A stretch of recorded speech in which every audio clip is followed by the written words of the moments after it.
Did you know that Volkswagen, the vehicle of peace-loving hippies, was created by Nazis as their fascist dream car?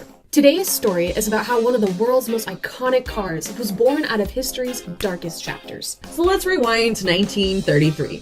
Adolf Hitler had just risen to power in Germany, and he's already giving some discerning people a serious case of the creeps. One of his big goals, besides, complete world domination, was to butter up the German middle class. He had been selling them on the idea that he was going to make them wealthy and happy as long as they let him run Germany the way he saw fit. So, he pitched a car that was affordable to the average German family. A cheap, reliable, no-frills vehicle. He called it the Volkswagen, which literally means the people's car. Hitler promised that every German would own one, but by the time they had saved up their own money, unfortunately for them, Volkswagens were being produced as Nazi war vehicles and no longer available to the people. But here's where it gets even darker.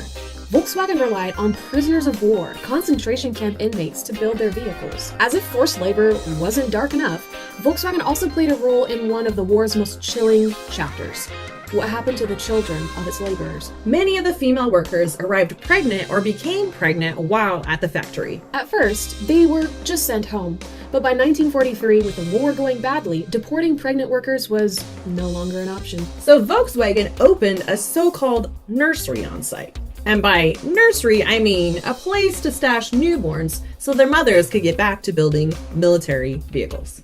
It's estimated that 365 infants died there. After the war, Volkswagen's factory doctor Hans Korbel was held responsible and executed for criminal neglect. The British then took control of the Volkswagen factory.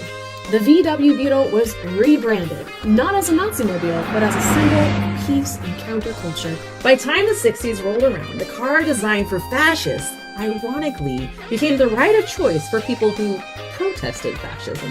In 1996, the company finally fessed up and attempted to make reparations for its dark past.